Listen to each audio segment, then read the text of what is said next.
Thank you. First of all, thanks to the organizers, especially Srijit and P.V. Mohan for inviting me. I see some of my friends here present, and it is indeed a pleasure to be part of this conference. Initially, I thought I may be an odd man out, but I see that whenever you are developing a newer methodology, and the previous speaker, Raisan, mentioned that new technologies are needed, and then that's what I actually am bringing into the forum. So this is a technology which is very, very rarely used in biology, and I'm showing you with my examples that there are a lot of opportunities to use this in alternative experiments which needs to be generated for removing animals from the experimental methods. So with that, I will just quickly go over, because it's only a 20 minutes talk, so I will be fast. So sorry for that. It's a light-based technique and it's a scattering technique, so we are actually looking at scattering. Whenever we actually filter out the elastic scattering, that is the same color which is coming out of the system, you see some shifted frequencies, and this can be dispersed. And when you disperse using a dispersing medium, you can actually create a spectra which would come like this. And this has a very important application, that it tells you something is actually happening between the light and the matter. And this indeed gives you this kind of a spectra where you would actually have certain peaks. These peaks are signifying something happening in your molecules or your proteins or various other aspects of it. Now I will quickly say that this technique is now miniaturized. This is a technique which has been developed in physics by Sir C.V. Raman. But you should realize that this is having a large potential in biology. Today we have actually made in our own lab instruments which are very, very portable, can be taken around without any requirement for sophistication. And these can also be used in a 96 well plate, which we have actually demonstrated that we can do this for experiments. So lab-on-chip experiments can be easily using these to study. So I will show you two translational research which I have done using this to motivate you to think about many other possibilities in your own experiments. Basically now you also get very, very compact, like a mobile spectrometers available. You can see a lab-on-chip can be put inside, and you can actually test these. These are available, and here is an example of just taking a pesticide spectra from without even touching the fruit. You can actually get the pesticide content on the fruit itself. So this is possible. What basically we are looking at, that shifted frequencies which we were seeing, is because of some molecules vibrating, and these molecules are actually very significant in telling you what is happening. So all those peaks which we are seeing, this is in methanol, and ethanol, and you can see that CH2 stretching is actually present in these systems. So you can actually simulate using a computer simulation all the vibrations happening. So it is basically a fingerprint of the molecule itself, and that's the beauty of this technique. Now, I was actually looking at it from a point of view from a doctor who is working in a cataract surgery, and he had a very, very important problem which he was looking for, and he had no solutions for that. He had talked to many people, and then he came to me.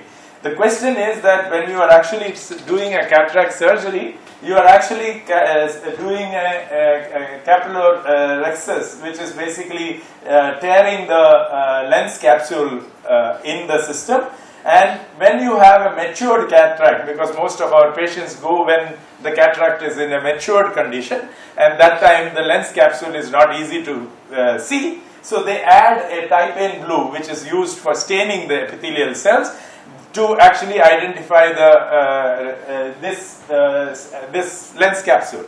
And people were actually asking the question whether it actually causes some damage to the lens capsule, because when you are popping in your lens inside that, if the lens capsule's elasticity and its ability to stay put is not there, then it can actually cause distortion in your vision, and that means the surgery could be problematic. And they have been seeing that in certain cases this is happening, and they wanted to understand whether this is because of the type N blue which is being used in this particular system. And that's what they wanted to know, and that's why they came to me to actually look at it. Now, you know that your lens capsule material is basically a collagen material, and it is predominantly collagen. And I won't go into the details, but actually collagen with some proteins which are actually supporting this collagen network. Basically, the network is having two important parts. This is the triple helix, and then there is a node, and also these disulfide bonds forming the network. This is very important for me because that's what I am actually going to use to understand the strength of this network. If you are actually having cross linkages, that means if I cause many more cross linkages, that means my the elasticity will be gone, it will become stiffer. If I can identify more cross linkages, that is one thing I can do. Another is that if my this triple helix opens up, and if it opens up, then the strength of the particular lens capsule will go. And both of these can be identified from Raman, and that's what I'm quickly going to show you. Because of the short of time, I will be very quick. Basically, I'm actually looking at a pure collagen, which you get it in the market. And this is the eye capsule. And by the way, all these experiments do not have any animals involved. It is directly eye surgery done in the eye, and it is that surgery, the capsules which are come from the hospital directly. So there is no animals in this one, okay. So this is the direct human samples which we are actually working with. So here is the eye capsule, and this is the collagen, and you can see the spectra looks more or less same. So that shows that the eye capsule is completely made up of collagen. And now what I would actually be concentrating on is these two peaks. One is the amide peak, which is basically telling me how the hydrogen bonding is there. Alpha helix, beta sheets and others are actually controlled by that. And then I have the disulfide bond, which is what I am actually going to be interested in, because that tells me about cross linkages in the system. Now this is how the amide band vibrates, and I will actually say that the amide band can be deconvoluted to tell you what kind of various components of the protein's secondary structure is present in this. Now when I do the eye capsule, this is the collagen directly, pure collagen. I can see that pure collagen has two peaks, and that is coming from the polar region and the non-polar region of the collagen itself. And if I do this for the human capsule, you can see exactly the same. You do have these two present in this. That shows that the human capsule is intact. Now, when I put the type N blue, as soon as I put the type N blue, I see a type N blue Raman spectra, which is actually overlapping with the the lens capsule.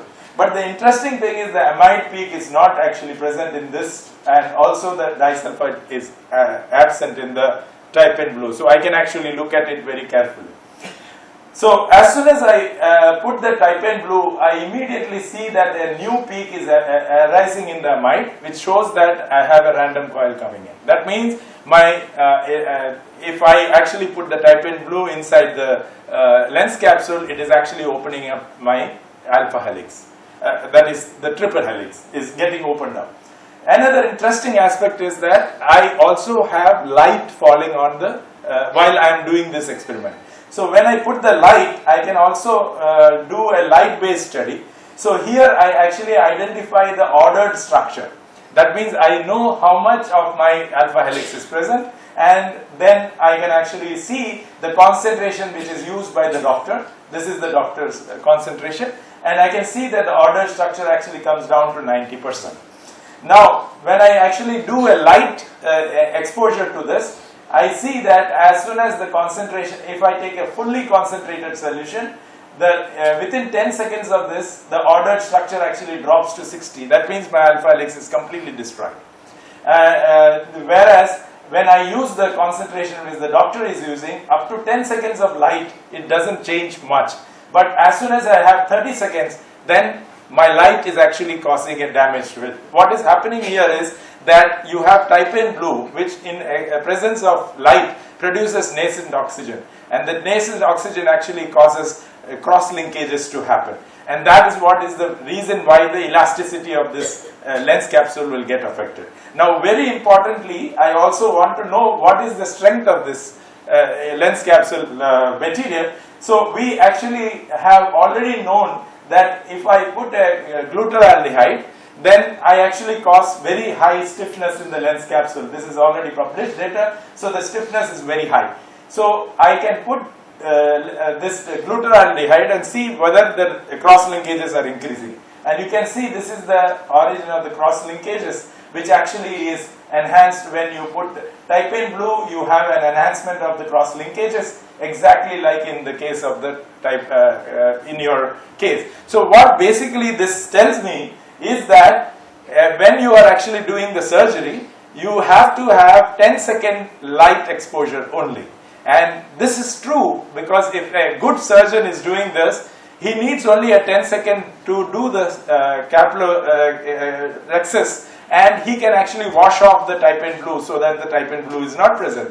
And that's the reason why most of the this surgery happens is successful, and the time if you extend it, you immediately cause the damages to the capsule. And this has been recognized now by the cataract surgeons, and it has been appreciated both all three cataract societies, American Cataract Society, European Cataract Society, and also by the Indian Cataract Society. So now this is a procedure which needs to be followed if you want to have no damages to your lens capsule.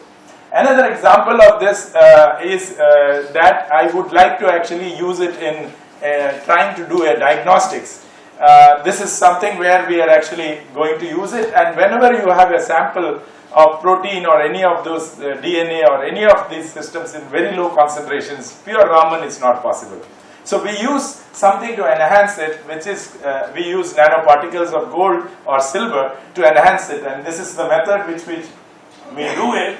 And if you get this, you can actually do the Raman on that, and you can actually look at samples in automolars or even nanomolars or picomolars. That kind of samples we can work it. You can see here the signal as normal Raman, and with with one molecule I can actually get the spectra in such systems. So that is the possibilities which opens up here. Now this, we were actually interested in another problem, which is basically in plants, you are growing a plant, you want to know whether this plant is going to give me the right fruits. So you don't want to wait till the plant grows. You want to do it testing as is in the field while the plant has been sown. So within the 4 or 5 leaves comes, you can actually extract the DNA. And that DNA, if you test it, you can tell whether it is resistant to a particular virus or it is not. And these kinds of tests are very, very important for the farmers. And that's why this particular technology was being developed by us. Now what we are actually doing is that we want to test whether the indels and SNPs can be detected with easily. So what we did is that we are actually looking at tomato leaf, yellow leaf curl virus, which actually affects the DNA. It's a DNA virus, and it actually affects most of the tomato plantations in general. But there is a variety which actually is resistant to this virus, and we would like to have that in the system. So these are the deletions, and these are the insertions which happens, as well as these are the SNPs which are present in the system, which actually give it the resistance. So you want to actually identify it. So the method which we are actually using is very simple. We use the nanoparticles of gold, and we add a dye to it, like FAM and Psi3 or Psi5. Very importantly, what we are doing is that we have a folded single stranded DNA which is present here, and that has a dye here. If it hybridizes with your DNA, then this will open up and that will give me the signal. So it's an on-off system which we have actually generated, and that's what I'm showing here. As soon as I have an opening up, I get the signal. And if it is not there, I will not get the signal. So that's what I do. So I actually developed the protocols for the primers. I am actually enhancing the signal by specificity is coming from the PCR. So if I do a very limited PCR, say 30 cycles or something like that, I can actually do this very easily. And then I introduce my probe, and once I have introduced the probe, I actually can have two different colors for resistant and non-resistant varieties. So basically that's how we have actually designed the primers, and I will actually go forward. So when you have a FAM, you have one signal, and when you have a site 3, you have another signal. But very importantly, I look at a region of the spectra which is completely distinguishable. That means this peak is present in site 3 and this peak is present in site 4, which is very, very distinguishable. And I will use that to analyze this data. So I use 3 different templates. One is no DNA, another one is with deletion and with the insertion. And you can see that your signals actually change. If we are putting a FAM tag, that means FAM tag is actually for the deletion, and then you can actually see that this peak is more stronger and this is lesser. And when you have deletion, you actually have this peak actually going to increase. You can see that you have increase in this particular signal. So basically it is a quick test for system. Now we can also use a negative control. You can put any other DNA. E. coli is a negative control, and then you can put a hetero. That means both of this, deletion and insertion, both together. And now if I do it, you see that when you are using a FAM tagged one, it only detects the insertion. It doesn't detect the deletion. Hetero, it detects half because it has a population of both present, and you can say E. coli is also not detected. Similarly, I can repeat it for the other set where site 3 is for deletion. I can detect deletion and also hetero, but all the other things are missing.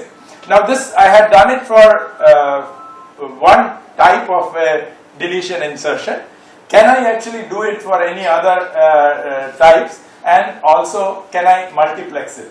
So I can actually do a multiplexing because I can always have both these peaks identified. I can take the ratio of that and I can actually detect it. So even if I have 2 samples, I can do at the same time 2 different colors at the same time. This is the advantage beyond fluorescence based, where the bleeding happens. That means you will have overlap of the peaks and you may not be able to detect it. Whereas Raman, you are able to detect it in multiplex conditions also. So we did this, and we can actually look at it very easily in multiplex conditions where we can detect each of them. Now to show that this works in any other disease also, we have taken the MI1 gene, which actually is for the root knot nematode case in the tomato plantations again. And there we have 2 types of indels. One is indel insertion, which is a plant susceptible, and indel deletion, which is plant resistant. Now you can see that you can do the same experiment and you can actually see detection of both of these kinds in the system. So this is a possible technology which can be used on field in place of the farmer, and you can actually try to do these kinds of experiments away from lab itself. So these are some of the very important things which we can do with Raman. Now you can see how it can be actually applied to many of your systems, because it's a light-based system. It can image, it can do mapping, it can look at what is happening in your primitive organisms, where you are actually trying to understand the difference between a fluorescence and Raman is that fluorescence only gives you the presence or absence of a particular dye. But in Raman, you not only get the signal from the sample, it also tells you the environment around it. It tells you what is happening to the molecule itself. So it gives you more information about it. So molecular picture also is related to it. So the image is not just an image, it also gives you a lot more information about the sample. With that, I would like to thank all my students who have been responsible for these experiments. I don't do any of them. Thank you very much for your attention, and I'm happy to answer the question. I hope I have finished in time. Yes, you are very much in time, sir. Thank you very much, Professor Chandrabhas Narayan, for exciting and excellent talk. I have a question, sir, before I open for the audience. you said the pesticide testing also. Does it tell the name of the pesticide and also the concentration? Absolutely. So it's a molecular fingerprint. Okay. So if you know the spectra of the particular molecules which are used, see the pesticides which are used in our country, we know. Yeah. So all the molecular fingerprints are known for those chemicals. So as soon as you do this, you can actually identify which pesticides have been used and what concentration they are at. And just to add, this Raman's things is also being used very extensively in Food Safety Standard Authority of India. Absolutely. To detect the adulteration of the oil, mustard oil with some other oil. Right. And this is being also distributed to different states to see at the state level whether adulteration is going on. So this is very nice technology. Right. And now forum is open for discussion. Yeah. Yes, sir. Dr. Shyama.